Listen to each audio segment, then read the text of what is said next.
asked you, like, hey, can you sing a Piece of Mama song for me? Could you do that right now? Yeah. But I'm doing all right now, mama. Doing all right now, mama. Doing all right now, mama. But I'm doing okay.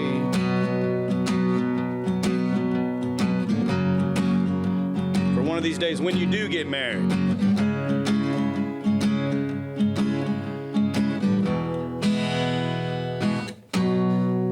There you go. Hey, this is Cody Jinks, and you are watching Like a Farmer podcast. Hey, y'all, it's Pat. Welcome to another episode of Like a Farmer. As always, every single Wednesday, why don't you turn on YouTube, check us out, see who's on the show, or wherever you listen to your audio podcast. Cody, you don't even need an introduction. I'm so excited for you to be on the show today. We talked a little bit before you came on one of my favorite songs of all time has come from you. So how's it going, man? Really, really, really great. Thank you for asking. We're just, we're in the middle of a big cycle right now. We're dropping the record in July, so I'm hitting everybody, all the publications, all the podcasts, and anybody that will be kind enough to have me. So that's what we're doing right now. We just did 3 days on the road playing, got the tour off to a good start. Just did 2 days in Chattanooga for a video. And then I'm here with you guys now. We started doing this kind of stuff this morning at 8, and I think my last thing is tomorrow afternoon, and then I'll fly back home to Texas. But I'll probably make another trip out this way to do some more promo and PR and stuff like this between the here in the new record. But we're great, man. We're busy as hell. But Dude, you've been, been killing it. When you say go back home to Texas, where are you like hanging your hat out in Texas? It's south of Fort Worth, or would you say Fort Worth? No, Fort Worth, north. Okay. My wife and I are both North Fort Worth kids. Gotcha. And the easiest place to find on a map, if you just want to know basically where I live, give or take a little bit, is Decatur, Texas. Oh, yeah. Yep. That's about it's as close as you can get. Anywhere else, you're going to have to do a whole lot of zooming in to find the name of the town. But it's small. It's small. And Decatur's only 6,000 or 7,000 people, and that's where we have to go for the Walmart.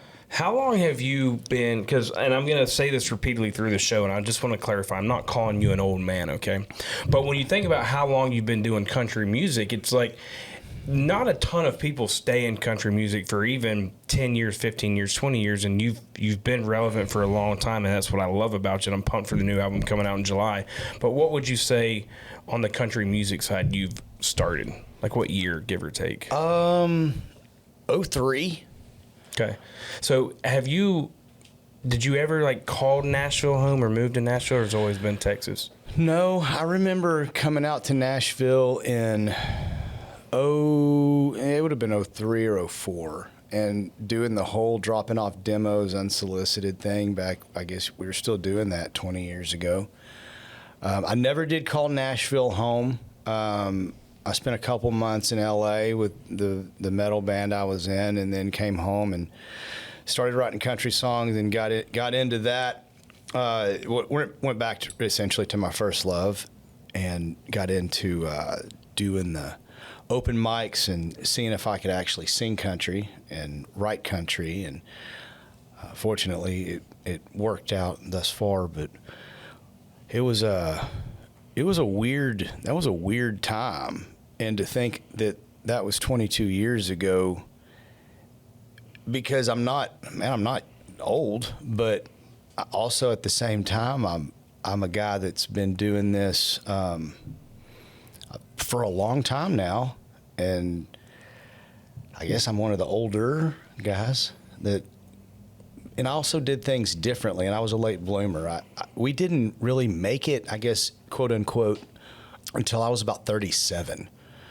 I was on the road for a long, long time in vans and motorhomes and stuff like that, until we were on a bus. I wasn't on a bus until I was 37, I think, and that was when my first publishing deal came in, and we were no longer poor, I guess. That hadn't even been 10 years since that happened.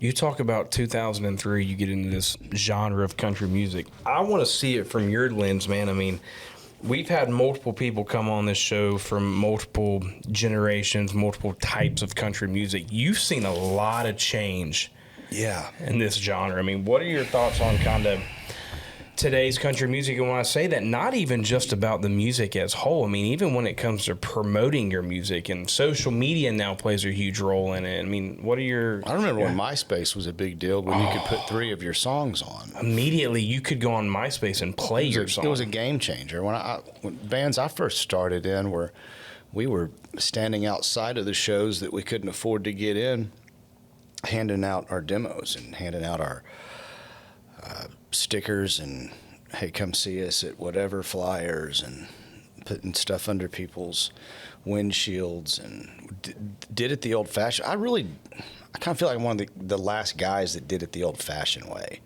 and it's just the way we did it. I'm kind of one of those guys, I think, that 10 years before or 10 years after, if I was 10 years older or 10 years younger, I wouldn't be sitting here. There would be...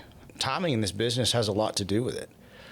And being a late bloomer, like I say, but having been in the shadows, not just for the Nashville side of it, to answer your question more specifically in terms of how the music has changed, but just, I'm from Texas, so I was kind of not going up against, I was more going up against the Nashville machine than I ever was going up against the Texas Red Dirt thing. I was lumped more into the Texas Red Dirt thing, which, you know, they still kind of claim me, and that's great. I have a lot of great friends down there. I never really belonged anywhere, and so I got to form really objective opinions about what I saw coming out of Nashville and what was coming out of Texas as well. And they've both produced some really great artists, and they've both thrown some major crap at the wall. You know, it's the music business. It's, you know, whatever microcosm of it you choose to dissect, or micro to macro, or whatever, you know. The pipeline, when you think about the state of Texas to country music, is just unbelievable. I mean, and I think coming from Texas, and it's like it's its own country over there. If you're a Texas boy or girl and you're in country music, I mean, you have immediately a badass fan base, and they love it.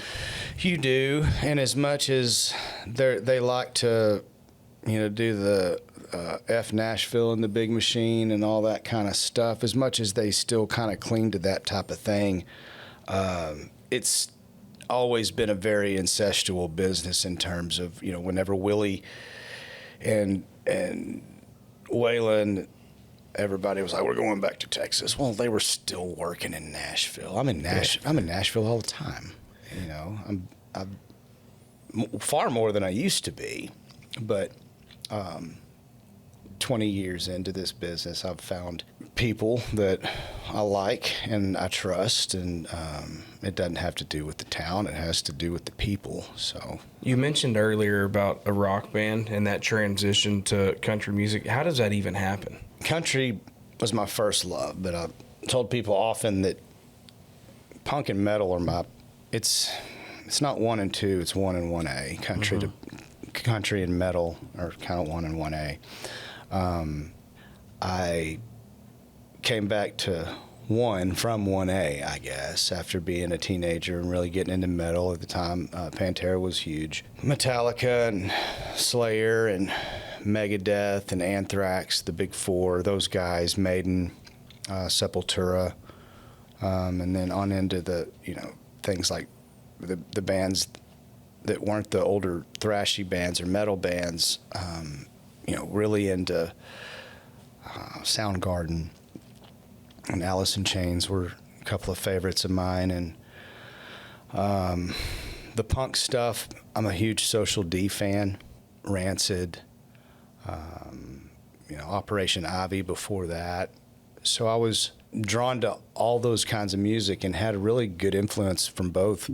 My mom was more rock and roll side, so it was more, she had some Black Sabbath and some Led Zeppelin and stuff like that. Dad was more country and more the crooners. He loved the crooners more, and he also loved. He was a huge Percy Sledge fan, so like old school rhythm and blues. A lot of Elton John, in the house. There was Goodbye Yellow Brick Road. I remember probably more than any other record being on the turntable. My mother loves Elton John, so.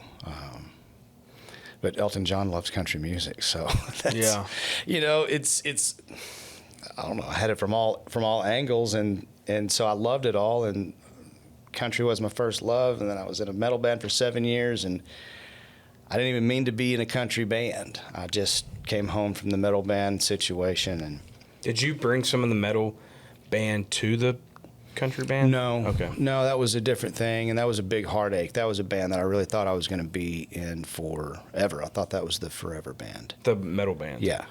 And then that just came to a halt. Yeah. Yeah, that came to a halt pretty quick.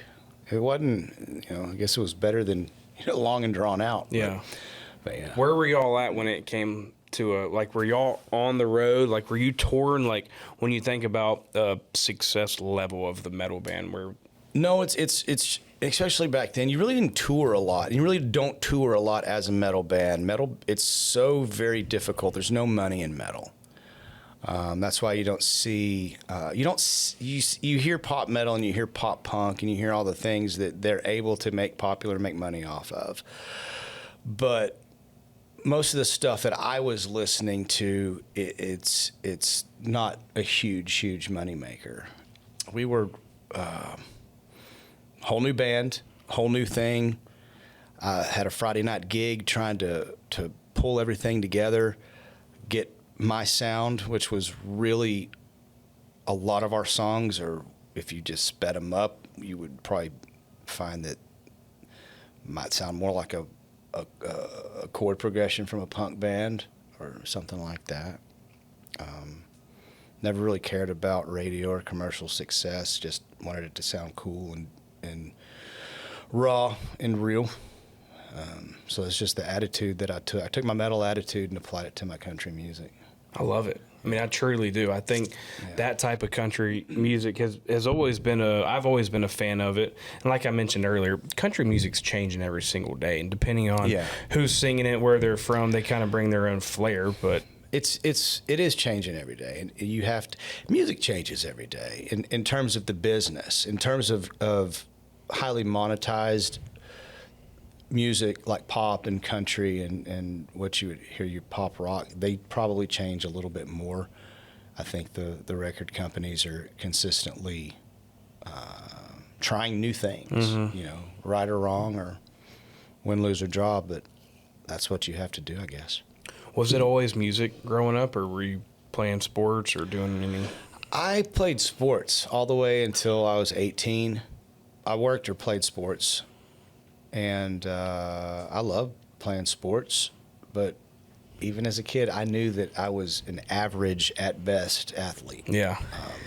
I was good enough to play. Had you been singing all along or playing or any type of instrument, or did that just, hey, sports is done, so I need to figure something out? I need to figure life out now. Well, I just figured, I blew my knee out 3 games in my senior year. I played football. Are you nasty at football? Are you pretty good?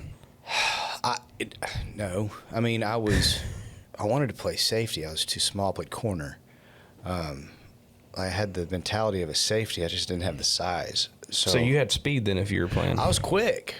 I wasn't the fastest guy, but I was fast enough. And I couldn't catch very well, so I wasn't a receiver. But I love the game. My son plays baseball. The nostalgia of, like, football, especially at that level, and by that level I mean freshman, sophomore, like high school football in Texas is unbelievable. Texas football is a thing. The stadiums nowadays, the high school stadiums are 60,000, 70,000 people. We have high school stadiums that rival most universities stadiums. You'd be in from there. Yeah, it's a thing, man. It's a big thing, but I think I already knew at that point that I was going to get out of school and out of high school and half-ass my way through some junior college courses until my mom got off my back about that, and then I'd quit, and which is pretty much what I did. And I worked and played music. Just played. We were playing probably once or twice a weekend at that point. I would have been 19, 20. That was in the time I would have been, 18, 19, 20, 21, 22. We were playing at least one night a week, but we were in our rehearsal space up there. It was our hangout. It's just where we didn't have any money. We had an apartment that two of us lived in. One of the guys, we were so young, one of the guys still lived with his mom, and one of the guys was actually a little older than us and was married by that point, and then me and the guitar player.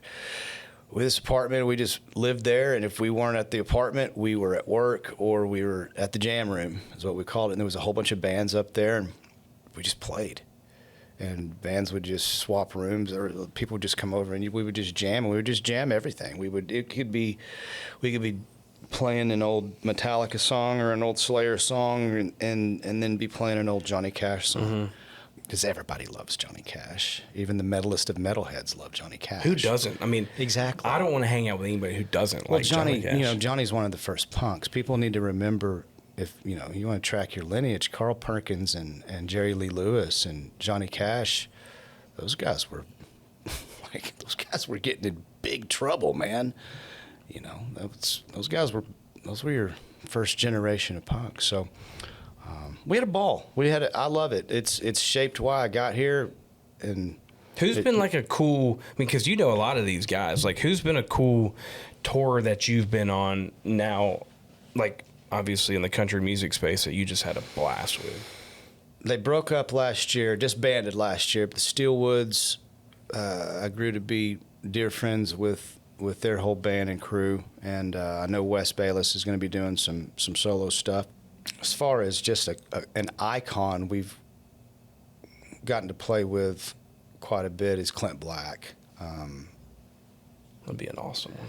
And he's such a good dude. He's so funny. He's such a good, kind, does it the right way, like does everything the right way, like good dad, good to his wife and family, and seeing that in this business and the importance of things like that. And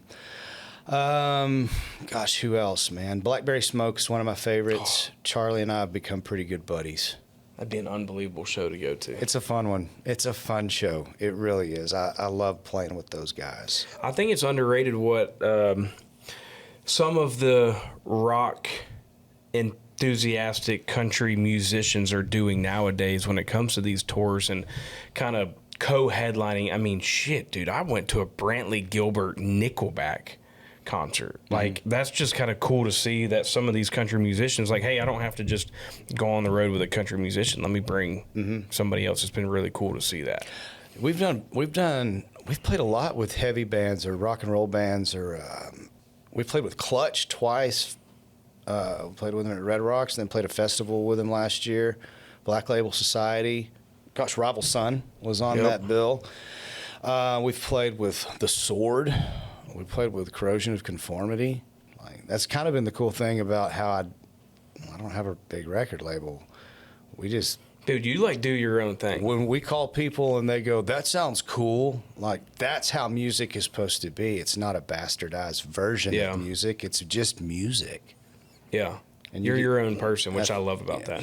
Yeah. Do you put that into your music? Like, when you think, look, we talked offline. I mean, Mama's song is just my jam, but like Hippies and Cowboys, I mean, like it's, or would you say a majority of your songs are written by you, I would assume, or how does that work? Okay. Dude, you know how angry and bad a place I was in to write Hippies and Cowboys? Like, that. What was that like? I was in an awful place. Yeah. Just in life in general, like, can you talk about that a little bit? Yeah, in life in general. My wife was pregnant with our first one. We were broke. I was pissed. I was, everybody was shutting their doors. I was gaining a reputation at that point as being unmanageable, which I kept for a long time. So...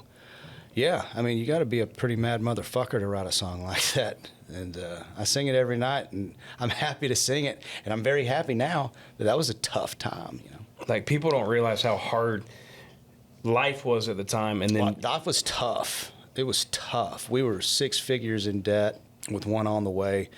A career that was taking me more in debt, but we were just doubling. I was doubling down, and my wife, you know, just thankfully was going along. And this was all because, like, hey, I want to keep doing the music thing. I believed in it. I believed that what we were doing was build a grassroots effort, and we were going to be fine eventually. I never had a plan B. I love that. And there was a moment that just hit that you were like, thank God I did it. I pushed. Yeah, I mean, I've told the story before. I was 37 years old, and I got my first publishing check and went from being like $150,000 or $200,000 in debt, and then after all the taxes and everything I got a $2 million check, and after all the taxes and my bills were paid and everybody was paid, and I finally got what was left. Rebecca and I had like $600,000 or $700,000 in the bank. Did you buy anything cool at all or no? I bought a brand new truck, and we got new cars. Okay. She got a new car, and I got a new car. But yeah, that was kind of, like I said, we were 37 years old, and all of a sudden it was like, hey, we're not poor anymore. This is weird. But by the time you're 37 and not poor, because we both grew up not having a great deal. We weren't dirt poor, but then when you're 37, and at that point I'd been on the road for 11 years, nonstop. And she's like, well, that's cool. I got to get back out on the road. I love you, and then I was gone again until COVID hit. And then we were forced off the road when I was 40 because of COVID. And then after that, I said, I'm done with the being gone 9 or 10 months a year. So we're older now. Most of the guys have kids. So we've toned it back as far as our touring schedule goes. COVID hits, and then she was stuck with you at the house. Dude, man, everybody, their marriage got stronger because of COVID. If you survived each other after COVID, it got stronger. I promise. And especially, people that lived in certain states, because you were in Texas, I was in Florida at the time, and those were probably the only 2 states that were actually open still. So we got double down. Number one, the world is flipped over, and number two, everybody who had a little bit of common sense decided to move to pretty much those 2 states. Yeah, it was southern states that once everything let up kept us alive, because I was in the air. I was March 11th, I think it was. Mm-hmm. We were headed to start a tour in Albany, New York, and right before we took off, I got a text from my people that said, hey, there's some funky stuff going on, yada, yada, yada. And you're on a plane. And I'm about to get on a plane with my band and crew. My tour buses have already met. And so we land in Albany, New York. And like everybody on the plane, you could hear everybody's phone going, ding, ding, ding, ding, ding. Because while we were in the air between DFW and Albany, the world shut down. So they got us home the next day via Cleveland. And the full band didn't get together for almost a year and a half, band and crew. Yeah. If you could be in any place during COVID, like right when, if COVID hits immediately, like what would be an ideal place to be? You know what I'm saying? Hawaii. Yeah. I was going to say somewhere where there's a beach or something. Hawaii. Yeah. I'm going to go Caribbean. Because they got us, because they're not going to let anybody on or off. Hey, cool. Yeah. And they're going to bring all the supplies because you're a state. They can't let you go hungry. I'm going Hawaii. Good point. Yeah. Hey, can we play a game? Play a game on the show. Like Truth or Dare? Close. I'm Skins. Close. Okay. So, this game right here, Give Them the Boot, presented by TECOVAS. Yeah. I got a brand new pair of TECOVAs for you. And luckily, cool, man. Thank goodness. Because I'm glad you aren't shooting I got tennis shoes on. Need some boots. These kind of actually match your fit today, too. Look at that. Oh, those are sharp. These are actually my favorite pair right now from TECOVAS. Hey, give them the boot. There's 4 questions in this boot. Okay? Okay, I like the black on black, Tecova. Good job with that. A lot of boot makers don't do the black on black. They just do the black and then kind of the brown. So Thinking outside the box. Good job, TECOVAS. Good job. Now, 4 questions in the boot. You can answer all of them. I like this. I usually like this kind of stuff, so I'm probably game to do whatever. You can answer all the questions in this boot, but Yeah. if you'd like to give one of them the boot, you can. But if you give one of them the boot, you got to answer the rest of them. Hopefully, you just want to answer all of them, but you don't have to. You can give one of them the boot. I'm usually not scared or squeamish. I'm usually pretty Okay, good. there we go. Do I pick them? Yep. Question number 1. Go for You're it. assuming that I can read. Yeah, it's my handwriting too, so just let me know. Tell a story from unchecked aggression. I'll tell a funny one that I told the other day, actually, because we were talking about drummers hating it whenever you either A, prop your foot up on their bass drum, or God forbid, do not jump off of a bass drum. They hate that because it's not good for the instrument. The drummer hates that. Okay. So I thought it'd be if more you're like a front the man, drumstick. if you're a front man, don't use any drum equipment. Use an amplifier or something if you're going to do something stupid, but not one with wheels. You know what I'm saying? Yeah. Use common sense here. So I thought it was going to be cool. One time we were at a bar in Unchecked Aggression. I was very drunk, and I decided that I was going to jump up onto the drum, and I did, but I had too much momentum, and so me and the drum set just kept going backwards. Forwards for me at the time was backwards for our drummer. Yeah. He got very, very mad at me. So I knocked everything over on the stage. That's a no-no, is what you're saying. See, I would assume it's more like the number one thing a drummer does not want you to do is touch the drumsticks. Is that what was on the? Well, no, you don't. Well, you don't want to teabag his drum set. Yeah, that's true. Good point. Yeah, That's the number one thing. just an iconic movie right there. By the way. There you go. Okay. Question 2. Question number 2. Give him the boot. Okay. What is the best memory you've had in music? I will tell you the best memory I have as a writer, because I think I would say I'm a songwriter first, and I get to be an entertainer because of my songs. So when I was in the 11th grade, I had a teacher named Mrs. Pruitt, and she's still alive. I think she's 90. My year was her last year of teaching. Was there a reason behind that? She was just like, I'm done with this She shit. said, after this, dude, Yeah, I'm out. yeah, I'm done. No, she's the first person that I can't spell or punctuate, but I wrote this really, really great paper. Cannot even remember what the paper was about, but I knew it was awesome. And I turned it in, and she bled all over it, and I got a C on the paper, and I thought, how could you do this to me, Miss Pruitt? And she said, wait after class. And after class, she brought me this paper back. She goes, you cannot spell or punctuate, but you are a great writer. And I was like, really? She's like, yes. She's like, and I was like, well, there's editors for that, right? You know, like, Yeah. So it was probably the greatest moment I had was from my 11th grade English teacher, that was Miss Pruitt, Miss Linda Pruitt.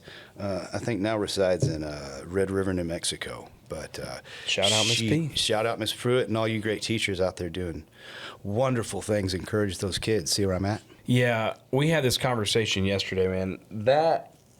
And there's a few things that I'm really locked in on when it comes to supporting a certain industry or a certain occupation. Obviously, our protection is number one. We need military, law enforcement. Yeah. Farmers is up there. Yes, But amen. teachers too, man. And Yeah. they're not getting paid near enough. No, they're not. My wife was in education for 15 years. She now homeschools our children because of public education, and it's like we could get into it. It's not necessary, but yeah, God bless them, man. Yeah, for the teachers and the folks that you just mentioned in particular, obviously first responders, military, teachers are so. It's such a.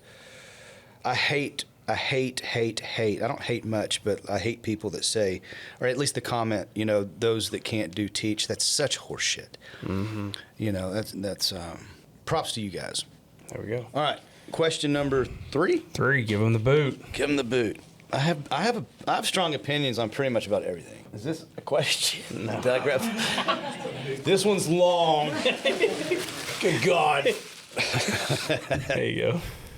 Who was a collab you would do a song with today? Dude.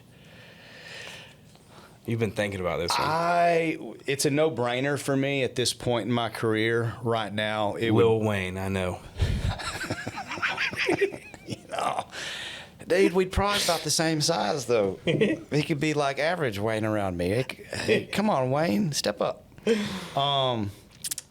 Reba.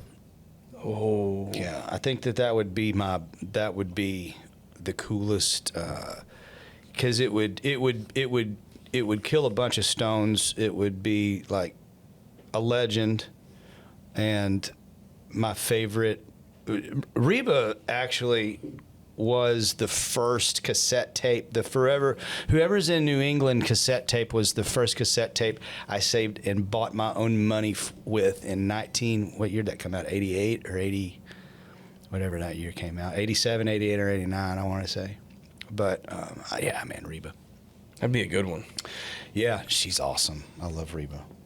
She has some. And I just saw her the other night at the Music City Rodeo. I mean, she came out. I mean, she's still getting it done at 70 years old. Yeah, and she's still hot. She might be the hottest 70-year-old I've ever seen. Dude. Like, way to go, Reba. Like, yeah, man. Who's your Mount Rushmore, I guess, of country music? I guess we're going to use 4 because there's 4 people on Mount Rushmore, right? My be-all, end-all, I think the greatest God's ever blessed us with, and this is just my Mount Rushmore, is Merle Haggard. He's going on. I think he's just jam. He's the best we ever had. Lefty. You have to put. This is such a hard question. Tough, and it's so tough like, because Mount Rushmore should be 5 okay, well, you could do Jimmy Rogers because you're not going to have Hank and Lefty without Jimmy. So you got Jimmy Rogers, Lefty Frizzell, Hank Williams, and Merle Haggard, I guess, if you just want to look at it from just lineage or whatever. But I don't know, man. I think who could the world not do without? But at the same time, all those people influence so many people. Screw you in this question. This is. I should have gave it the boot. No. I'm gonna. For me, Merle Haggard, Johnny Cash, George Strait, Willie. Great choices, man. Merle, Johnny, the King, and Willie. Yeah, those were great. Yeah, I mean, you left a few out. Oh gosh, yeah. I mean, I would put. I certainly should put probably Lefty in there because Lefty was so big on my career. Because my dad, his first song I played was a Lefty song. Merle came from the school of Lefty, so I mean, just kind of a tracing your lineage type of thing. But yeah, there's just so many out there. I mean, I just didn't name some of my favorites because you only got 4. I only had 4. But. Who do you like right now? Like who's like a young cat that you're listening to? Or my buddy Jake Worthington. Yeah, I'll just go Jake go. You know, I love him. He's such a good dude. We toured a little bit with him last year, and I have a video on my phone of. He was, right now he's chasing buses right now. He's in the van and trailer, and I think he might be in a bus this year, I think. But last year they were in a van and trailer and following us around, and we were pulled in. Wherever we were pulled in, they come in one day, and whoever's driving couldn't back in very straight. So Jake gets out, and he's wearing sweatpants, his boots, and the shirt he had worn the night before, and his cowboy hat. He had a night. Yeah, he did. Yeah. He was hungover. You could tell by the way he was moving. And so he was trying to help back up this trailer, and so I'm getting it all on film. He finally had enough of it, just told whoever was driving to get out, and he backed it up, So I mean, like he's doing it. Like he's one of the young guys that I'm like, whew, all right,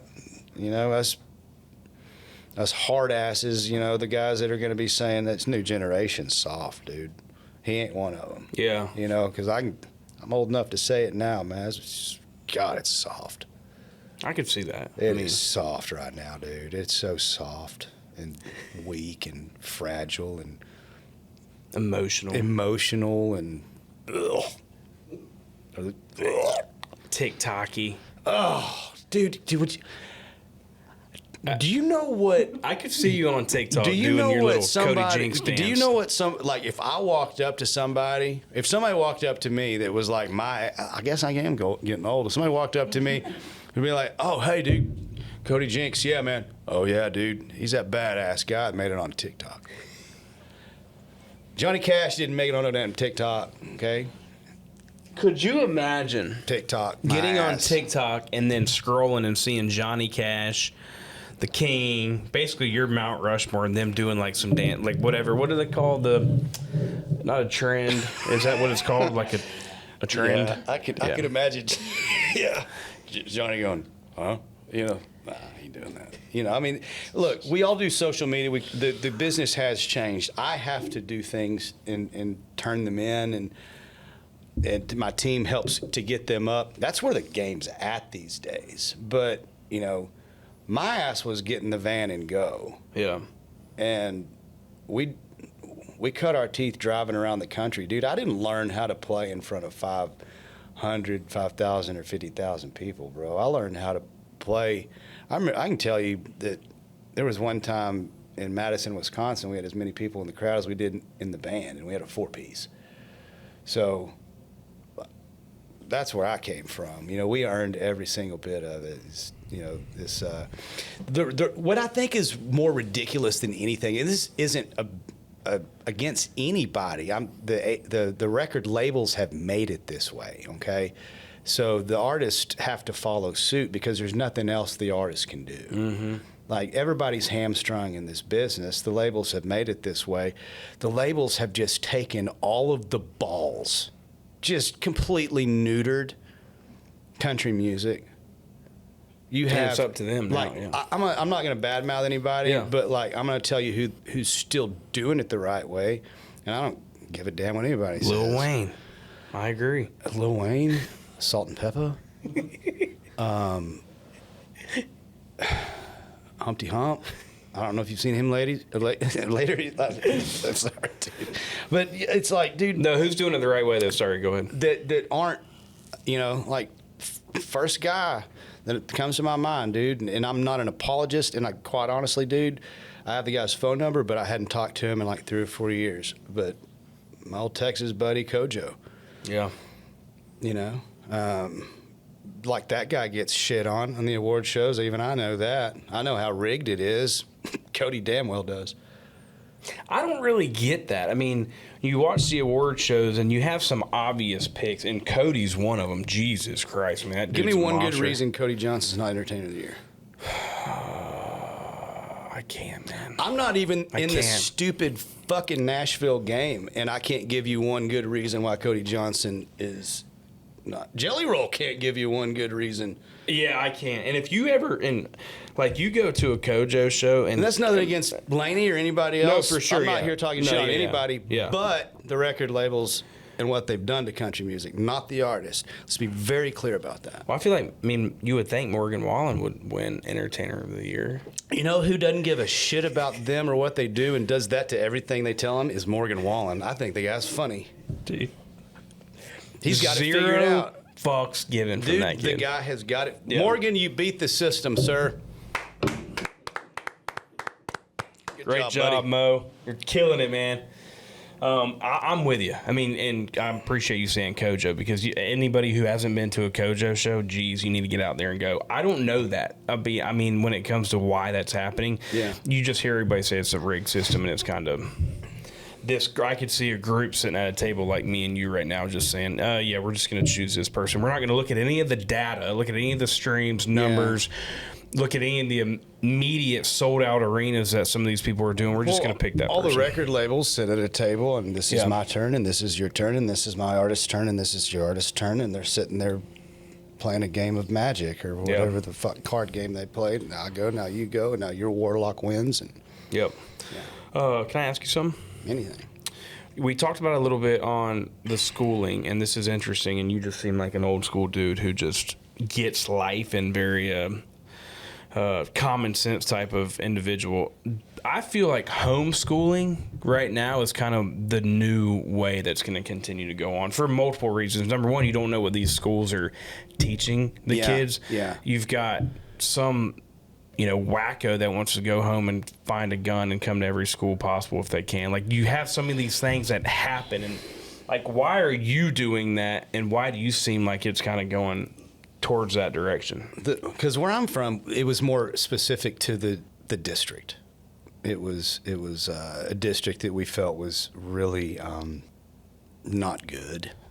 That's why we chose to do it. I think that there's plenty of great public schools that are now having to fight. Really, I know that's the case, especially some of the more let's say southern type of states. And I'm not saying even conservative. I don't think that. Man, I have a lot of strong opinions about this, and just because my wife was in education, I'm trying not to piss a large group of people off right now. Our education system as a whole sucks. It's a national crisis. Our public schools are in trouble. Man, look at where we are. Since I've been in school, it's just gone down, down, down, down. Versus America's ranking versus the rest of the world. It's awful. We should be embarrassed. We should be embarrassed. And we're not even teaching our kids the right shit. I'm with you. I'd love to see you maybe get an education and start teaching. I actually would not do that. That would not be good, because some kids' parents would be like, "Did you cuss at my kid?" I was like, he was being a dumbass. Yeah. It's just as simple as that. I merely pointed it out, sir. I see where he gets it, Yeah. So your son was being a dumbass, and I get it now. I did, however, bring up a couple of years ago, I was serious about it too, and that's what really scared my wife about it, was I was getting into politics. You thought about getting into politics? Yeah. Dude, can we bring that back up? Like, can you actually do it? Technically, I can get into politics. I have a clean record, but my wife, in the 28 years we've been together, it was one of the most horrified looks I've ever seen on her face. Like, oh my God, please don't. And I just looked at her and I went, because I'd win. And she was like, do not get into politics, Cody. And I'm like, no, dude, this will be great. I'm going to win. See, you back a winner. What were you thinking about doing? You thinking about maybe throwing your hat in the presidency? No, nothing like that. Something that I eventually figured that it wouldn't do a whole lot of good, because I really don't trust senators or legislators. Bullshit, dude. You're doing it. We're announcing it right now. You're getting back. Or state legislation. That's stuff like why that. We need you to get into politics. That's what you're going to run on. Well, the thing is that I think I would be very good at it, but it would not be very good for. You think the music business is hard on your marriage? Get into politics, dude. No kidding. Good God, man. It's like, I read enough hateful shit about me on the internet already. What's like one or two things that you would immediately do? If I said, hey, Trump is done and Trump has elected you to take his spot. You want to know, honestly? Yeah. This may piss some people off. You guys are probably over there cringing. I would sit down with both sides, which I never get political at our shows. I don't get political. I don't get left or right. I don't get preachy. I don't get any of that. It's not what I'm there for. I would sit down with the Republican people and the Democrat people, and I would say, all right, we're going to play Go Fish, okay? And we're going to pretend like you got 3 of the cards and you got 1 left, and you got 3 of the cards and you got 1 left, and we're going to play Go Fish, because neither one of you idiots are giving and taking. You're just both just so it's like, okay, Republicans, what do you want? And then we'll play a game. I'm not going to get into the issues, but it's like, okay, well, you give us this, we'll give you this. It's like, that wasn't that hard, was it? Nobody will, give. What do you like doing, in your spare time when you're not music or? Man, I'm outside. Yeah. on a side-by-side on the way down to a stock tank or pulling the boat somewhere, get on some water. I fish a lot. That's my... You more like saltwater or are you fresh? No, I'm a freshwater guy. Yeah, I'm only 30 minutes from the Oklahoma line if as the crow flies. Yep. So, man, growing up, it was all bass fishing. 2 weeks ago, I was crappie fishing with my dad. But I catfish too. We fish, man. We just fish. Love to duck hunt. That's probably my top. Duck, yeah. That's the only thing I hunt anymore. I have too much, like, I don't know what you would call it. I don't know if you'd call it the jitters or ADHD. Like, me too. You know, like, I can't sit in a tree for 6 hours and wait for a deer. But seeing a duck blind, I can hang out. I can be talking to you, smoking a cigarette. Somebody can have a griddle going in the back, Correct, making some kind of delicious treats for breakfast. Dude. Like, if I go I have no problem sitting in a deer blind. I'd probably have me some coffee and have me a nice Audible book going in my AirPods and then just smoke a fat one and then just... 100%. You know, and then just like, there's the deer. That's a cool deer, man. You know, it's like when you're when you're duck hunting, and I'm in a good place in my book too. You know, and then when you're duck hunting, it's like you're sitting there eating some kind of homemade s'more somebody's done made on a griddle. Somebody's making coffee. Somebody down there is telling a joke. Dude goes, louder, I can't hear. You do not have to be quiet. But when you hear somebody like somebody get in the call, or you hear that first just shut up call. Yeah. I'm about to bring the ducks in. Everybody shuts up, grabs their gun. They either bring them in and you pop them, or you don't, and you put your gun back down and you go back to whatever the hell it was you were doing until the next round comes in. It's the best hunting ever. I like watching the dogs work too. The dogs, that's so much fun, man. It's like watching a good dog work is super cool. It's unbelievable what those dogs can do. Yeah. When it's like all said and done, like Cody Jinks, like what do you want your like legacy to be in the music space? Songwriter. Yeah. Yeah. It's like I don't really care about anything else. But if they look back, I would like for the people that know me to say, you know, man, what a great guy to have on your side. Yeah. Sure, I think everybody would like for their friends or whatever to say that. But just if I could be just remembered as unapologetically me, and I wrote my songs the way I wrote them, and just probably as a songwriter, I think that'd really be that type of deal. I think would be cool. That's a good thing. I appreciate that. And you talked about it a little bit before when we were talking Hippies and Cowboys, but would you say most of your songs that you have written it's the storytelling aspect?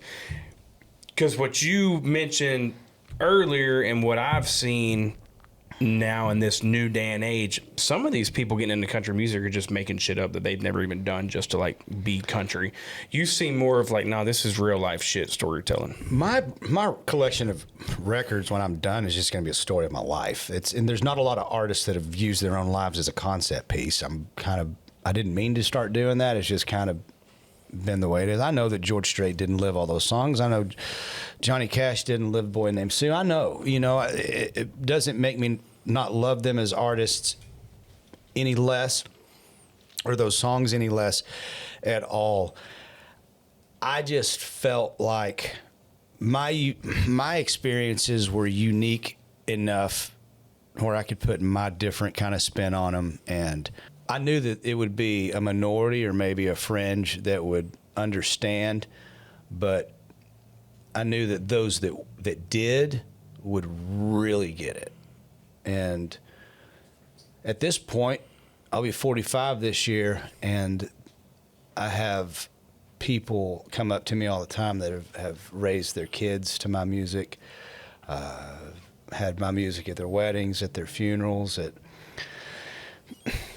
whatever, have become a part of their life over the last 20 years. Change their lives. I'm going to venture out to say, and I hope one day or at some point you can meet some of these people, I would venture out to say that Cody Jinks' music has saved some people too.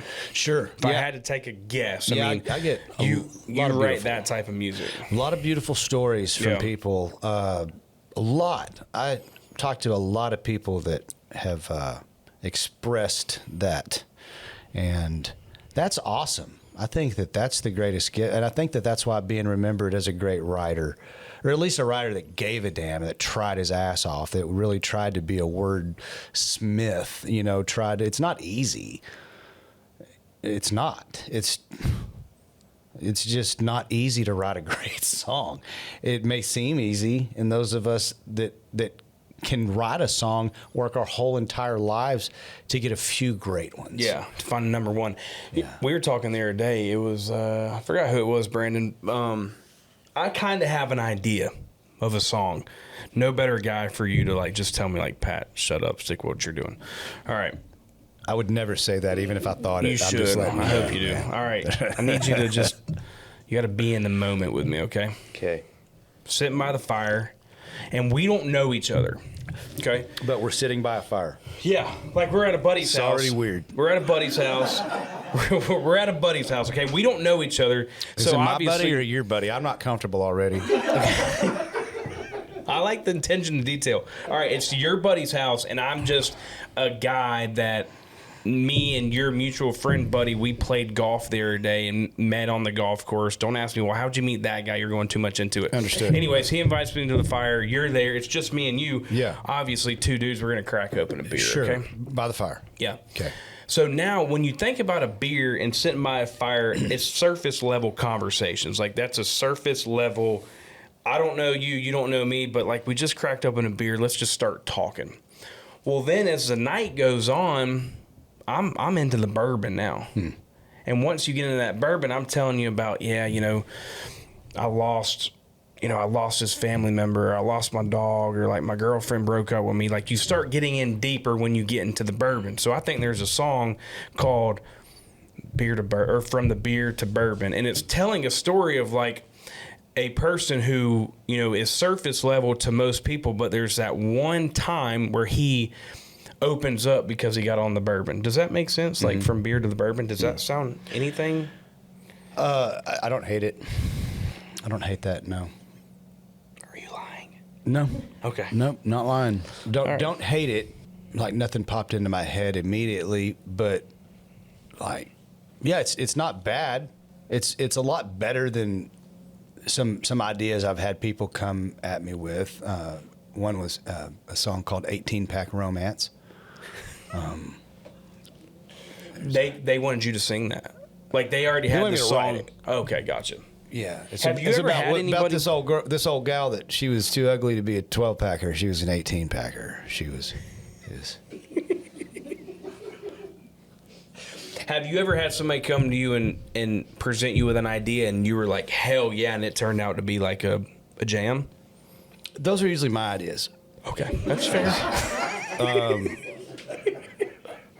Ward Davis and Tennessee Jet and Josh Morningstar and Kendall Marvel and the regular cast of characters that I write with on a normal basis are guys that do that to me constantly. I joke, man, those guys are all better writers than me. And I depend a lot, especially this part of my career, being surrounded myself with great writers. Is important for me, is in terms of the product that we're putting out, my name on it, their name on it, but just the types of songs that I want to sing.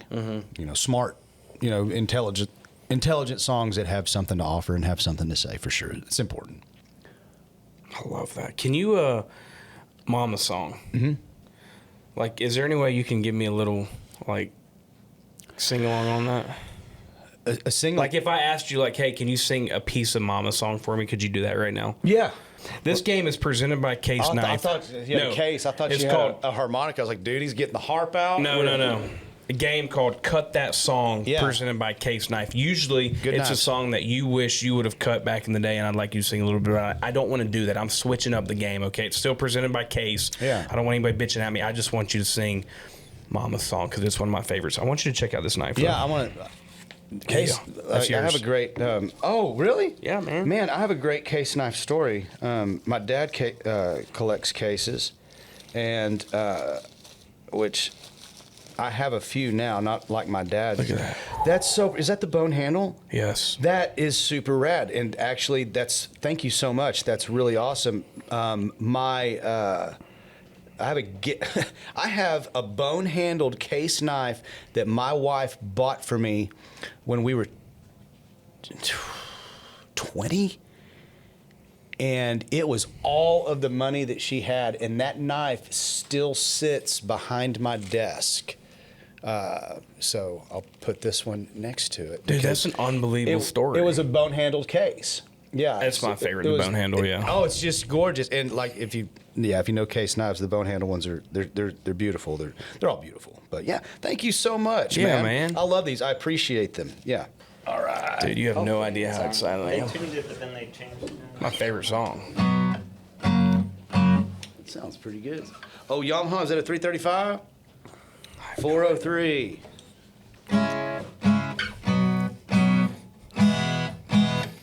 Close enough for country. That's what they say, man, right? Or punk. They don't give a shit either.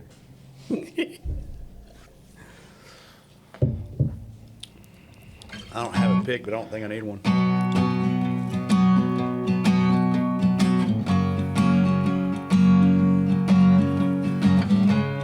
Get a little percussion from my rings there.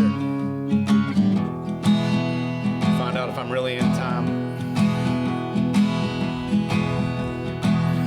Got a half a six-pack of old Milwaukee and a half a bag of weed. And I can't do it like I did when I was a kid. This is all I'm gonna need. Because I know you always worry about me drinking my dinner, but I don't do that anymore. Got me sweet girl at home, she's keeping food on the table, and at night she keeps me warm.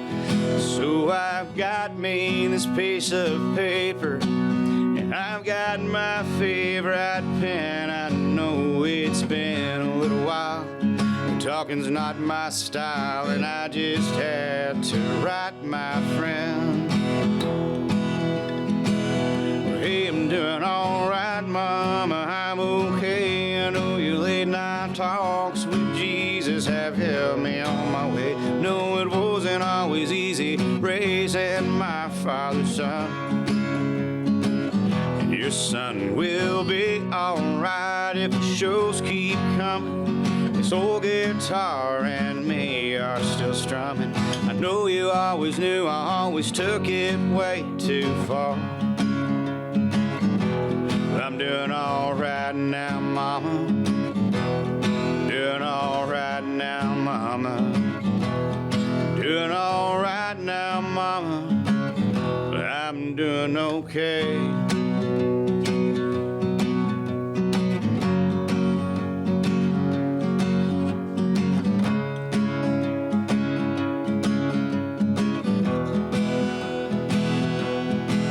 Do you remember the time I was stuck in LA and I didn't have a job and I didn't have a way to pay the bills that I'd racked up? Yeah, you kept me from losing my truck. Yeah, I'm a little better off now than I was then, but it's sure nice to see you calling me when I'm out there on the road. Yeah, you calling to say have a good show. I'm doing all right, Mama, I'm okay. I know your late night talks with Jesus have helped me on my way. No, it wasn't always easy raising my father's son. And your son will be all right if the shows keep coming. This old guitar and me are still strumming. I know you always knew I always took it way too far. I'm doing all right now, Mama. Doing all right now, Mama. Doing all right now, Mama. I'm doing okay.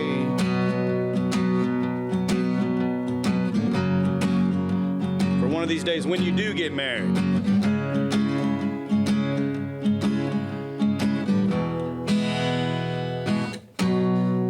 There you go. Dude, that was unbelievable. Golly. Man, I love country music, man. I do too. That's real stories, man. That's It's a storytelling aspect is what I love about it. That all really happened when I was out in LA and I couldn't afford to make my truck payments, and Mom made a few truck payments for me, so I didn't get a knock from the. Well, the repo man don't knock, do they? They just come, That's true. They just come take it away. No, so I didn't. You were really drinking Old Milwaukee, man? Damn. Well, when I could afford it. Okay, yeah. Yeah, when I could afford Old Milwaukee, because that was good. Well, I could at the time. I was actually I could get where I was living in West Hollywood. I could get a 12-pack of PBR for $5.65.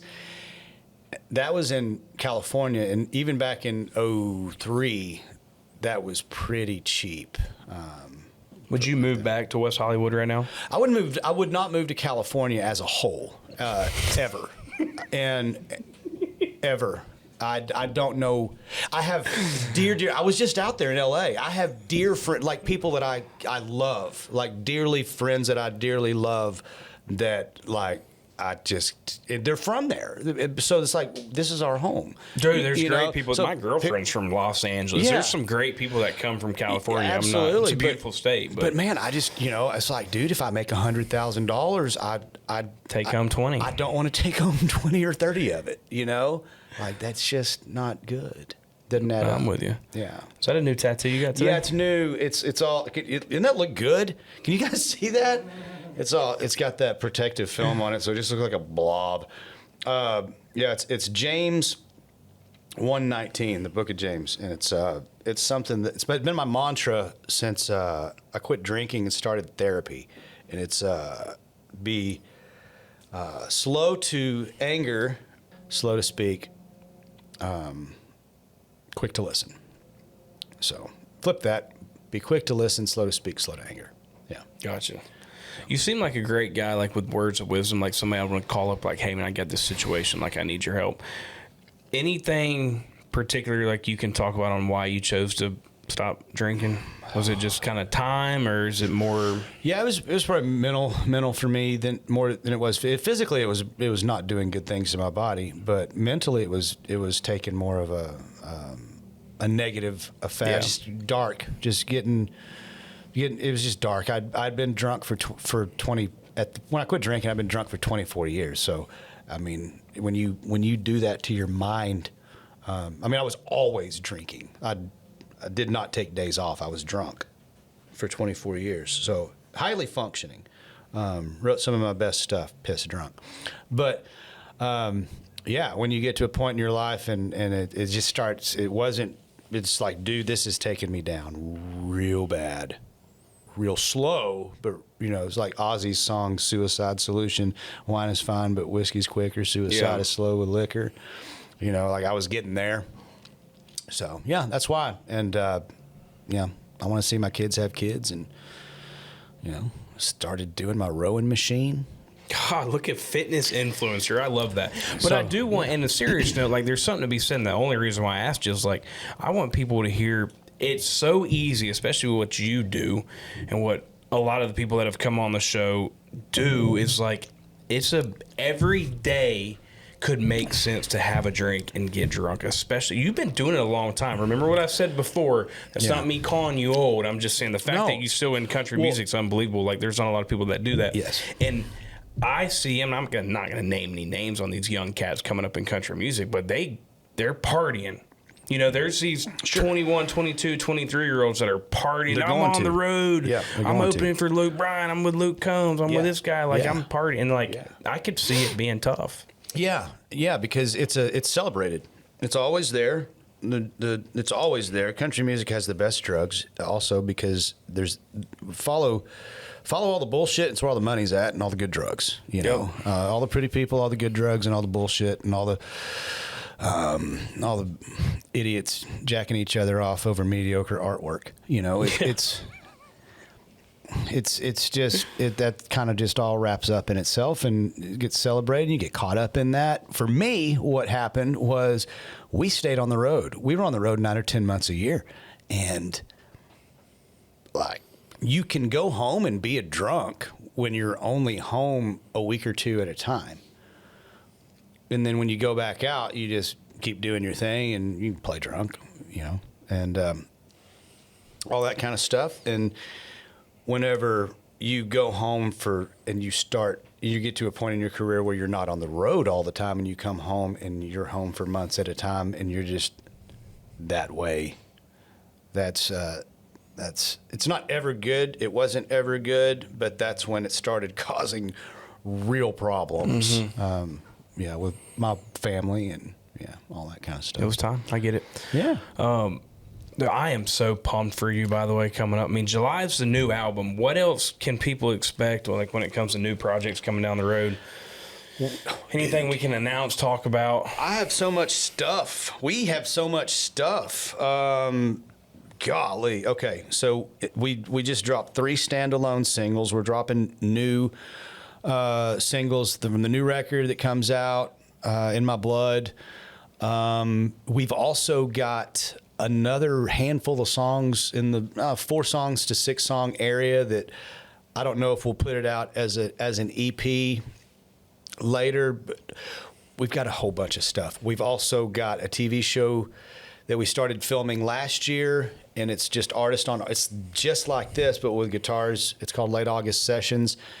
And that's cool. It's like a TV show, like we'll be on TV. Yeah, or YouTube or something. It's filmed. Gotcha. I don't use the right words sometimes, so I get in trouble for that a lot too. I don't know. It's something you can watch and listen to at the same time.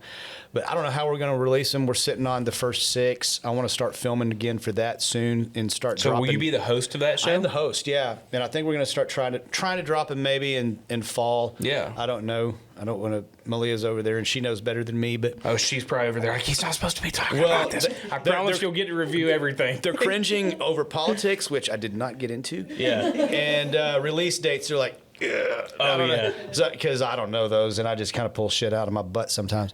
So I think this fall we'll start dropping some of those. But just had my songwriter friends on it: Ward Davis, Adam Hood, Brent Cobb, guys like that. I love all those guys. You know a guy named Ben Ratliff? I do know Ben. Yeah, dude, love Ben. Now, because all those names, I've been around those guys. I've known Ben for a long time, man. Ben stayed at my house with Adam, and Ben stayed at my house one time together during COVID. Because that's a great group of guys you just named. Absolutely. And so Adam Hood is so fucking talented. Like, it's an underrated, he's one of the name, best, man. Right? He's one of the best. And on my records, you can tell. So does Cobb too. Shout out Brent. Brett Cobb. You can tell a Brent Cobb song and an Adam. And if you wrote with those guys, it's going to have their thing on it. It's just you'll be like, oh, that's the one you wrote with Adam, isn't it? Because it's so freaking obvious. Because he has that dancing Alabama kind of grooving little thing right there, and he's like, "What y'all think about this?" You're like, dude, that's just freaking rad, dude. I just came up with it. And he's sitting over there, and he's got his, especially in a write, because if you're in a co-write with him where there's more than just you and him. I've written where it was just me and him, and I've written where it was up to 4 people, and Adam just sits there with his legs crossed like this, and his glasses on his nose, and he's got his phone, and he's just doing this. It looks like he's texting. It looks like he's like, "We're over writing a song, asshole," And Adam's sitting over like just like that, and then he'll just go, and when he takes a breath, he's about to say something good, and so he'll take a breath, and he'll go. What do you guys think about? And then he'll just read off some genius. And it was something that I said, or so-and-so had said, or so-and-so. He's listening to the conversation, and he's just sitting there taking shorthand, I guess. It's fun to write with him. He always gets great grooves, great melodies. I forget where we're mic'd up. Great grooves and melodies, and I just think the world of him. He actually, speaking of him, and I'll just say this because it's come up. He's one of the main reasons. I was looking for help, and treatment centers is either go to rehab or because I had to quit drinking in the middle of a tour. Mm-hmm. And so he was actually he was helping me, going through that process because I was asking him about therapy and because which he's done, all that kind of stuff. So shout out to him for that. Are you going to bring him when beer turns to bourbon? I feel like you're downplaying it, and then next year I'm going to see Cody Jinks headlining tour when beer turns to bourbon. Totally would not do that. It's not even going to be a song. You're going to name your whole tour off of it. I promise you, I would not do that to you. But if I do think of a cool line to go with that, I'll reach out and just be like, right. But we'll see. Dude, I really appreciate you coming on the show today. I mean, this has been fantastic. I'm going to come. If you keep giving me boots and case knives and why not? Yeah, and I'll come every back year. for Hey, sure. Can we book Pat's show again? I'm running low on just shit. I need a new pair of boots and a new knife. Well, I'm pumped for you. Like I said, I mean, I've been excited to follow your whole career and to see the album coming out in July and what you've got cooking. I'm very excited. I've been a fan my whole life. Once again, kind of aging you a little bit, but I'm excited for what's to come because you've stayed what I can now confirm, because you can hear it in your music, you have stayed to your roots, and I love that because you don't see a ton of that anymore, and I really appreciate who you are. As a family man, heard nothing but great things, but obviously as an artist, you're kicking ass, so I appreciate you. Thank you. No, I appreciate it. Thank you for the time. I'm blessed. I'm fortunate. I'm taking my 45th trip around the sun this year, and most people have a career that lasts. You get a few records, maybe. I think we're about to drop my 11th or 12th record, man. So I'm just thrilled to still be here, to be honest with you. So, no, it's good to be here. Good to be talking music with you and all that good stuff. All the best. Thank you. Makes you feel good about a country too. That your type of music, and then still a few others that are still doing that. Just stick to my roots, country music, not getting into the new genre. It shows a lot about it as a country too, because you still have a lot of fans out there, and people are eager for that type of stuff. I think you're seeing a lot of that with some of these other artists, whether it's Stapleton, whether it's Zach Top, what he's doing. I mean, it's really cool to see this.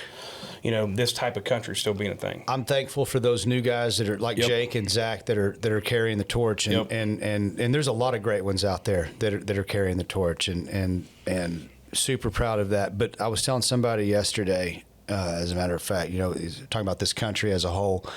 This country is not like the news media portrays it. I travel it every year. I go to the bluest of blue states, and I go to the reddest of red states, and the people are always awesome. They're always Americans. They're always super cool. We're not like it's portrayed. I promise. I've played all 50 states, and it's still the best place. And it's still just making music about this place because we love it, You were spot on. You know what? Let's just go and hit on that, okay? Like how it's portrayed as these damn news outlets and these damn politicians. I'm kidding. Y'all, I appreciate. Let's go. I had settled myself back down, but now... Listen, I appreciate everybody tuning in. As always, every single Wednesday, you can catch us on YouTube or wherever you listen to your audio podcast. Continue to like, comment, subscribe, share, do whatever you got to do to be like a farmer.